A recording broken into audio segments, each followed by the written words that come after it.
여러분 5,000년 한 민족이었는데 80년이 분단된 채 서로 다른 체제와 이념 속에서 총부리를 겨눈 채 세계 유일 분단 국가로 남과 북이 자리하고 있습니다. 아직도 전쟁 중이고 잠시 휴전된 상태로 거의 70년 이상을 함께 했기 때문에 여전히 군대 나가게 되면 총을 들고 누구를 죽여야 됩니까? 전쟁이 일어나면 다시 북한을 죽여야만 하는 그런 상태에 우리가 놓여 있다는 것. 그러니 이 이념 간의 트라우마, 갈등, 이 전쟁으로 인한 이 트라우마는 여전히 지금까지도 남한 안에서 또는 북한 안에서 서로 보이지 않는 전쟁이 되어서 서로를 죽이고 죽이는 상태에 머물러 있는 거죠. 여러분이 대한민국 안에 태극기와 촛불 집회 여전히 이념 간의 전쟁은 지금도 계속되고 있는 겁니다. 이 양갈래 속에 어느 한쪽을 들어야 되고 어느 편에 서야 되는, 그래서 서로를 적대시하고 죽여야만 하는 극단주의로 가게 됐을 때 하나님의 관점은 어떨까요? 여러분 이런 상황을 속에서 정말 그리스도인이라면, 예수님이라면 어떻게 하셨을까요? 오늘 그 진단과 또 우리가 서야 될 그 자리와 또 그 하나님의 마음들을 요나서를 통해서 한번 보고자 합니다. 10년 전에 아내와 제가 임진각 전망대를 갔었습니다. 바라보면서 거기 임진강 철교가 있는데 철교 너머를 바라보면서 망원경으로, 망원경이 왜 있는지 몰라요. 거기서 북한을 보고 막 울었어요. 눈물을 펑펑 흘렸어요. 나중에 안 사실 거기는 노라산역이었다는 거예요. 대한민국이었어요. 망원경으로 열심히 보니까 태극기 깃발이 흔들리고 있는 거예요.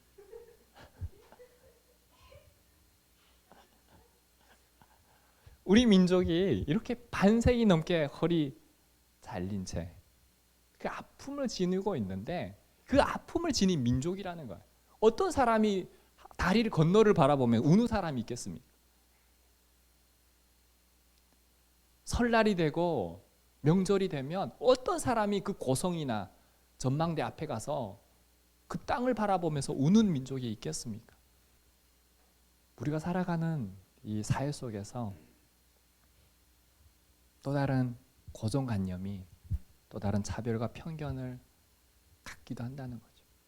그 땅을 바라보고 있으면 어떤 분은 빨갱이라고 또 오해할 수 있을지도 몰라요. 고향에 대한 동경이 빨갱이입니까? 과연 우리는 진짜 하나가 될 수 있을까요?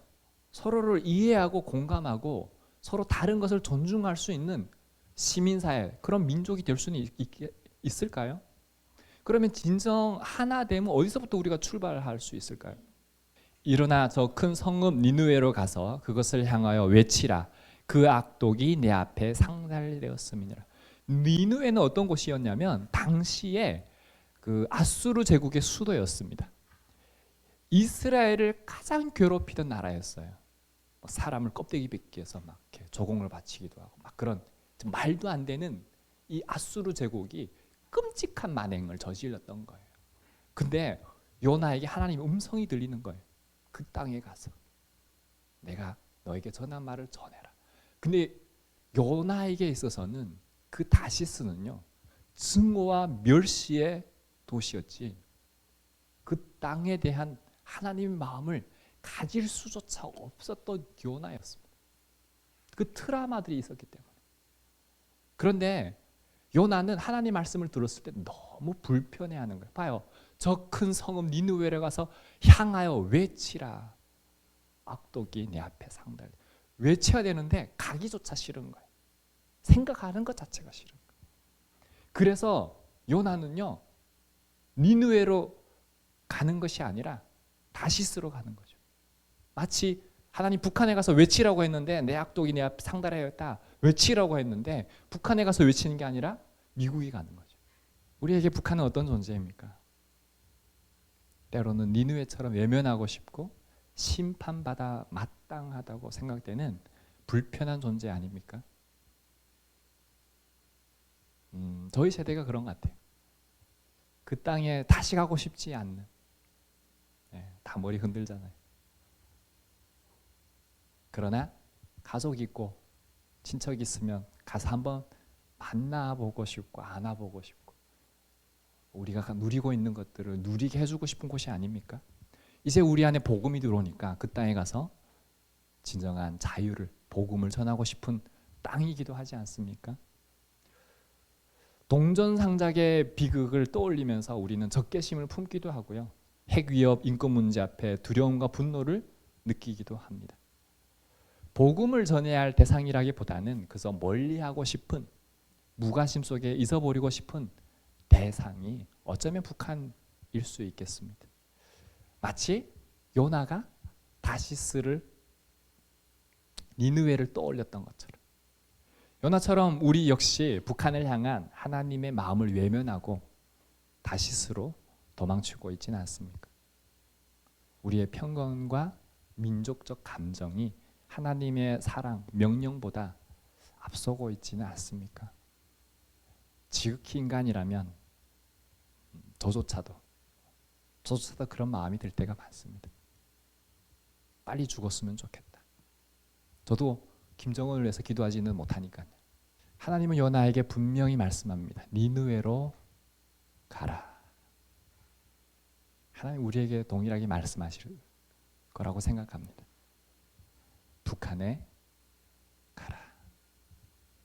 만약 하나님이 저와 여러분에게 북한에 가라 라고 말씀하신다면 나중에라도 개혁 개방이 되고 문이 열리면 갈 사람 있습니까? 한번 나 가겠다. 네. 상당히 그래도 우리 교회는 많아요. 3명씩이나 있어요. 그들의 악독함에도 불구하고 하나님은 그들을 긍휼히 여기시고 구원의 기회를 주기를 원하신다는 거예요. 하나님은. 그래서 하나님의 강권적인 개입으로 요나는 다시 사명을 붙들게 되는 거죠. 그는 마지못해 니느웨 성으로 가게 됩니다. 우리 3장 4절 말씀 함께 읽어볼까요? 시작. 40일이 지나면 니느웨가 무너지리라. 놀라운 일이 벌어지죠. 요나가 어떻게 외쳤을까요? 막 간절함을 가지고 외쳤을까요? 아니요. 살랑시 외쳤을 것 같아요. 그것도. 40일이 지나면 니느웨가 무너지리라. 이런 성의 없는 외침에도 불구하고 니느웨의 왕부터 모든 백성, 심지어는요 짐승까지도 금식하고 베옷을 입고 하나님을 향해서 회개하고 악한 길에서 떠났다라고 얘기합니다. 악독이 하늘에 상달되었던 그 니느웨 도시가 철저하게 회개한 겁니다. 철저하게 회개한 거예요. 여기서 포인트는요 회개라는 거예요. 철저한 회개예요. 요나서 3장 10절 말씀 함께 읽어보겠습니다. 하나님이 그들이 행한 것 곧 그 악한 길에서 돌이켜 떠난 것을 보시고 하나님이 뜻을 돌이키사 그들에게 내리라고 말씀하신 재앙을 내리지 아니하시니라. 하나님이 그들이 행한 것 곧 그 악한 길에서 돌이켜 떠난 것을 보시고 회개는 떠난 것이 악한 것이었어. 하나님이 뜻을 돌이키셨다는 그들에게 내리라고 말씀하신 재앙을 내리지 아니하셨다. 이것이 바로 복음의 능력입니다. 심판의 메시지 속에서도 회개하고 돌아올 때 용서하시는 하나님의 은혜, 그것이 바로 복음의 핵심이라는 거예요. 하나님은요 죄에 대해서는 반드시 심판하시는 공의의 하나님, 정의의 하나님이십니다. 그러나 우리가 공의의 하나님과 정의의 하나님만 알고 있으면 안 돼요. 회개하고 돌이킬 때 예수 그리스도의 십자가의 보혈로 덮으시고 용서하시고 사랑하시고 다시 안으시는 하나님의 성품을 동일하게 우리는 기억할 수 있어야 돼요. 이것이 은혜인 거예요. 이것이 은혜인 겁니다. 우리가 전해야 할 것은 무엇입니까? 복음이라는 거예요. 우리가 전해야 할 것은 무엇입니까? 예수 그리스도라고 하는 거예요. 이것이 복음의 능력입니다. 예수 그리스도를 통해서 주어지는 죄사함과 구원, 하나님의 화해의 메시지, 이것이 복음이라고 하는 것입니다. 저와 여러분도 죄로 인해서 죽을 수밖에 없었던 존재를 누가 하나가 되게 하셨습니까? 하나님께서 예수 그리스도를 독생자 예수를 보내주셔서 죄 사함뿐만 아니라 하나가 되게 하셨잖아요. 그런데 중요한 게 있어요. 하나님이 일방적으로 용서해 주셨기도 했지만 또 한편으로 기억하셔야 되는 게 저와 여러분이 하나님 앞에 회개하고 돌이킬 때 하나님이 용서하시고 사랑으로 덮으신다는 거예요. 그래서 오늘 우리 찬양했잖아요. 아버지여 고쳐 주소서, 이 나라 주의 것 되게 하소서. 역대하 7장 14절 말씀 함께 읽어볼까요? 없어요. 외우세요. 여러분 뭐든지 다 의존하지 마세요. 자, 내 이름으로 일컫는 백성이, 시작. 내 이름으로 일컫는 내 백성이 악한 길에서 떠나 스스로 낮추고 기도하여 하나님의 얼굴을 구하면 하나님이 하늘에서 듣고 그들의 죄를 사하고 그들의 땅을 고칠지라. 아멘. 들으셨습니까? 자, 시작. 내 이름으로 일컫는 내 백성이 그들의 악한 길에서 떠나 스스로 낮추고 기도하여 하나님의 얼굴을 구하면 하나님이 하늘에서 듣고 우리의 죄를 사하고 땅을 고쳐주시겠다라고 하는 이 하나님의 약속의 말씀이 예수 그리스도의 십자가의 사랑을 통해 이루어지는 거예요. 저와 여러분이 그 한 사람이 될 때 그 한 사람을 통해서 가정이 회복이 되고 교회가 회복이 되고 나라가 회복되는 놀라운 역사를, 오늘 그 역사의 현장이 지금 니느웨에 일어난 겁니다. 일어난 거예요. 니느웨 성의 변화는 우리에게 큰 도전을 주는 거죠. 아무리 강팍해 보이는 북한 땅이라고 할지라도 하나님의 복음이 선포될 때 성령님께서 역사하시면 니느웨 같은 놀라운 회개와 변화가 일어날 수 있다는 것을 보여주시는 엄청난 사건인 것입니다. 남과 북이 하나님 앞에 회개하고 죄를 회개하고 서로 용서하고 복음 안에서 진정한 통일이 이루어질 수 있다라고 하는 겁니다. 그래서 저는 이렇게 생각하는 겁니다. 이념으로, 어떤 철학적 개념으로 우리가 하나 될 수 있는 게 아니라 오직 예수 그리스도 안에서 우리는 하나가 될 수 있다. 전제는 뭡니까? 회개할 때 하나님이 용서하시고 사랑해 주시는, 덮으시는 그 은혜로, 그 은혜 안에 있는 자들 안에서. 그래서 저는 복음 통일이란 단어를 그렇게 좋아하는 겁니다. 정치적 통일을 저는 그건 기대도 안 합니다. 오직 예수 그리스도 안에서 하나가 될 수 있음을 믿으시기를 바랍니다. 니느웨 회개와 하나님의 용서를 본 요나는요, 심히 못마땅해서 막 화를 냅니다. 4장 1절에 보면 막 화를 내요. 자신이 미워했던 적들이 하나님의 구원을 받는다는 것이 막 견딜 수가 없어요, 요나가. 그래서 하나님은요, 또 요나를 너무 사랑하셔서 요나에게 하나님의 마음을 깨닫게 하시는데 어떻게 하냐면 박넝쿨을 준비하죠. 뜨거우니까 박넝쿨을 딱 뒤집었으면 딱 그늘을 가리잖아요. 그러니까 이때 좋아하는 거예요.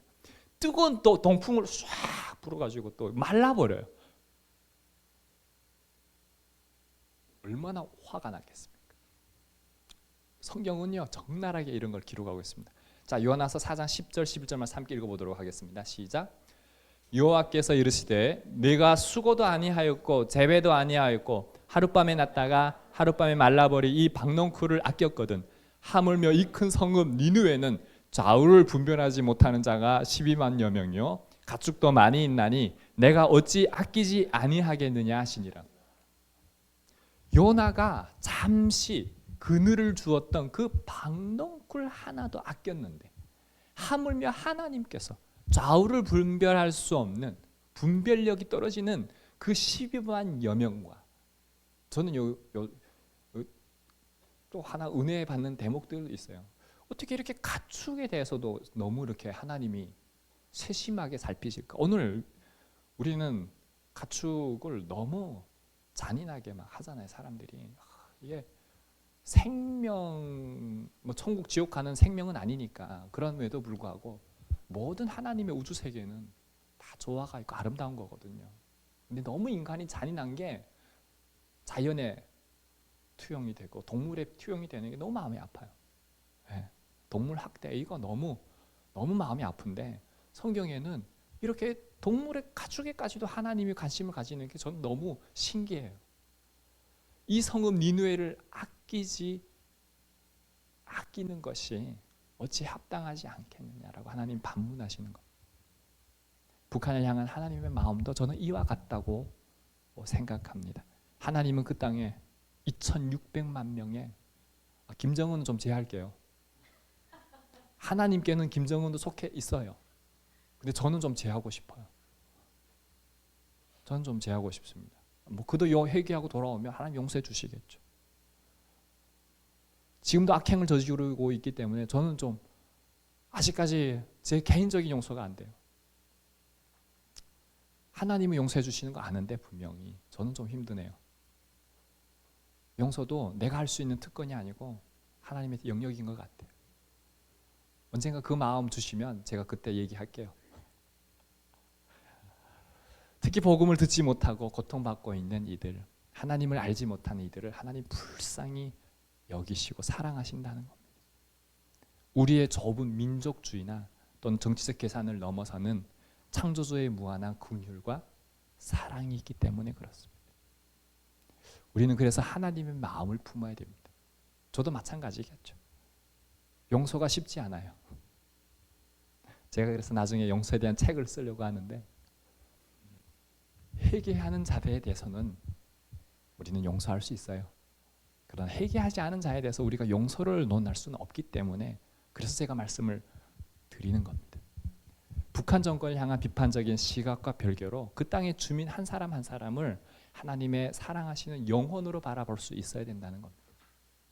그들의 고통에 공감하고 눈물로 우리는 기도하고 우리의 편견과 미움을 하나님 앞에서 우리는 회개해야 되는 거죠.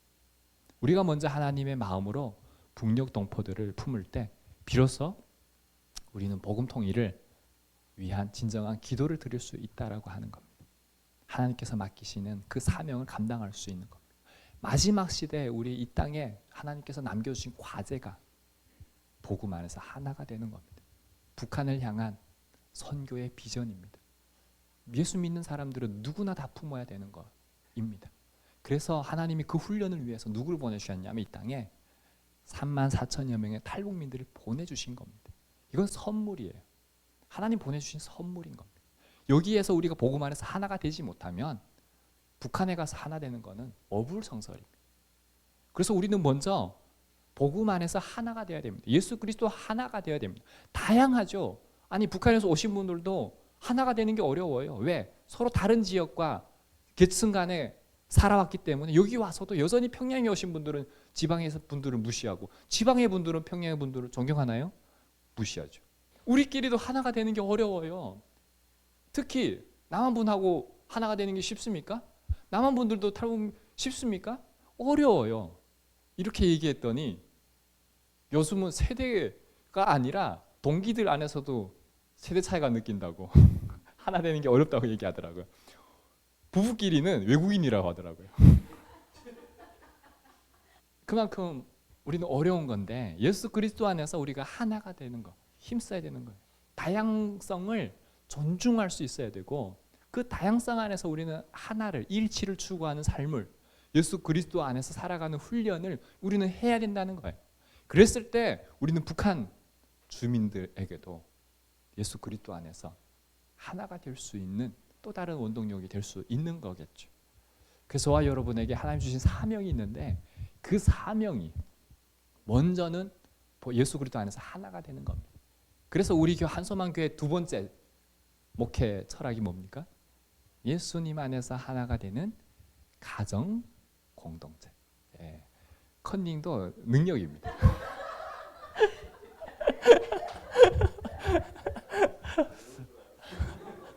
외우면은 제가 저기 하나님은 이제 북한의 영혼들을 향해 저에게 주신 메시지가 있습니다. 내가 얼마나 저들을 사랑하는지 아니? 저들은 저주받아야 할 대상이 아니라 예수 그리스도의 십자가의 복음으로 회복되어야 할 하나님의 형상들이다. 저는 이 말씀을 기억합니다. 이 말씀이 저에게는 큰 충격이고 북한 선교를 해야만 하는, 지금까지 하고 있는 하나의 원동력이기도 합니다. 하나님이 그 땅을 사랑하고 계시고 그 땅을 사랑하고 계시기 때문에 저와 여러분을 이렇게 구원해 주시고 또 이렇게 예수 그리스도 안에서 하나가 되는 한수만 공동체를 하나님이 세워주셨기 때문에 그렇습니다. 저와 여러분의 사명이 이곳에서 안주하고 잘 먹고 잘 사는 것으로만 그친다고 한다면 우리 한소만 교회가 존재하는 이유는 없습니다. 이걸 넘어서서 우리는 저 땅 하나님의 마음을 가지고, 우리는 미국으로 가고 싶지만, 그렇죠?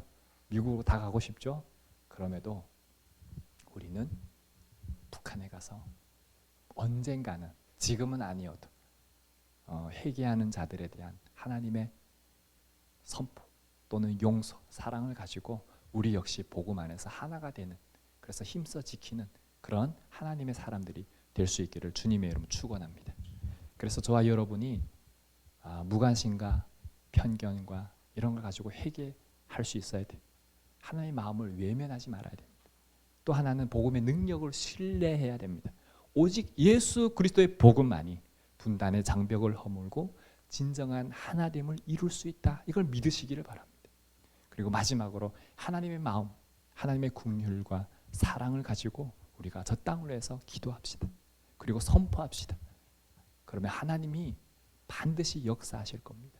그들이 회개하고 하나님께 돌아왔을 때 하나님이 그들을 용서하시고 고치시고 회복하시는 역사가 우리를 통해서, 저와 여러분을 통해서 이루어진다는 사실입니다. 우리가 먼저 예수 그리스도의 복음 안에서 변화가 되고 하나님의 마음을 품을 때 하나님이 저와 여러분을 사용하셔서 남과 북이 함께 예배하며 하나님 나라를 이루어가는 그 놀라운 역사를 이루실 거라고 저는 믿습니다. 그래서 하나님께서 보여주셨던 환상, 김일성 광장에서 하나님의 말씀을 선포하는 것, 제가 선포할 때 여러분은 그 기적 가운데 지금 이 증언하고 있는 이 증언의 현장을 보게 될 터인데, 그때는 제가 한 게 아니라 하나님이 이루신 거예요. 먼저 보게 하셨고 먼저 이 길을 선포하면서 가게 하신 것 뿐이지, 그날이 반드시 올 거라고 저는 믿어 의심치 않습니다. 그날을 위해서 저와 여러분이 함께 기도합시다.